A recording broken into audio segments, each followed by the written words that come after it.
রাজধানীর রামপুরা এলাকার রামপুরা যে ব্রিজটি রয়েছে ব্রিজের সামনে থেকে, এবং যেমনটি জানানোর চেষ্টা করছিলাম শেখ হাসিনার সহ ওসমান হাদির যে ঘাতক যারা রয়েছে এবং জুলাই অভ্যুত্থানে যারা খুনি রয়েছে তাদেরকে দেশে ফিরিয়ে আনার দাবিতে যে ভারতীয় হাই কমিশন রয়েছে বাংলাদেশে অবস্থিত, সেই হাই কমিশন ঘেরাওয়ের কর্মসূচি কিন্তু দেওয়া হয়েছে জুলাই ঐক্যের পক্ষ থেকে।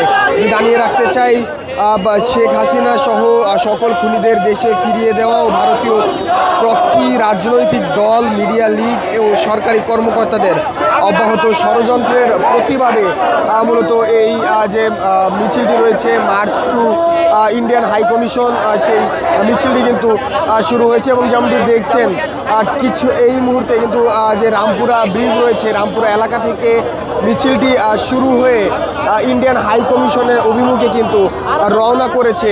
এবং একটু জানিয়ে রাখতে চাই ডাকসুর এবি জোবায়ের এবং মোসাদ্দেক যিনি রয়েছেন তারা কিন্তু এই মিছিলের অগ্রভাগে রয়েছেন এবং মিছিলটি কিন্তু নেতৃত্ব দিচ্ছেন। একটু জানিয়ে রাখতে চাই আজকে কিছুক্ষণ আগেই ভারতীয় ভিসার আবেদনকারী সকলকে কিন্তু সব বন্ধ করে দেওয়া হয়েছে।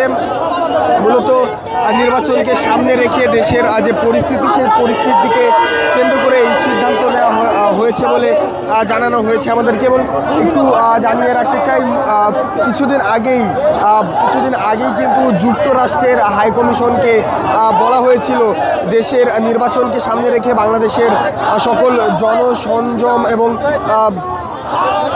এবং মিছিল মিটিং এইগুলো থেকে দূরত্ব বজায় রাখতে এবং এগুলো এড়িয়ে চলার নির্দেশনা কিন্তু দেওয়া হয়েছিল।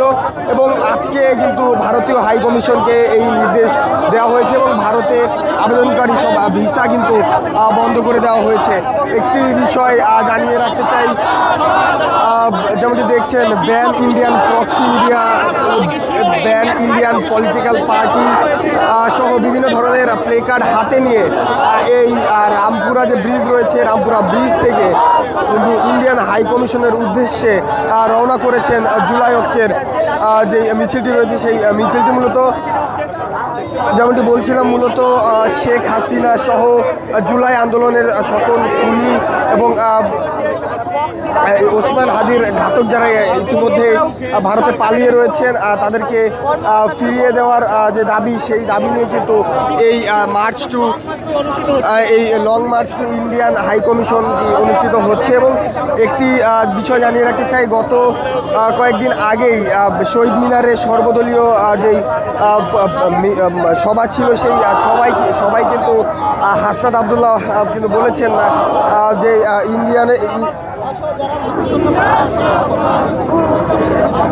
গতকালকের যে 16 ডিসেম্বর গিয়েছে সেই 16 ডিসেম্বরে কিন্তু এনসিপির পক্ষ থেকে কোনো ধরনের বিজয় মিছিল করা হয়নি। মূলত আগ্রাসন বিরোধী যাত্রা নামে একটি মিছিল কিন্তু বের করা হয়েছিল। এবং আমরা দেখেছি মাহমুদুর রহমান আমার দেশের সম্পাদক তিনি কিন্তু বলেছেন যে 25 তারিখের মধ্যে তিনি কিন্তু ওই শহীদ মিনার থেকে হুঁশিয়ারি দিয়েছেন 25 তারিখের মধ্যে ওসমান হাদির ঘাতকদের এবং শেখ হাসিনা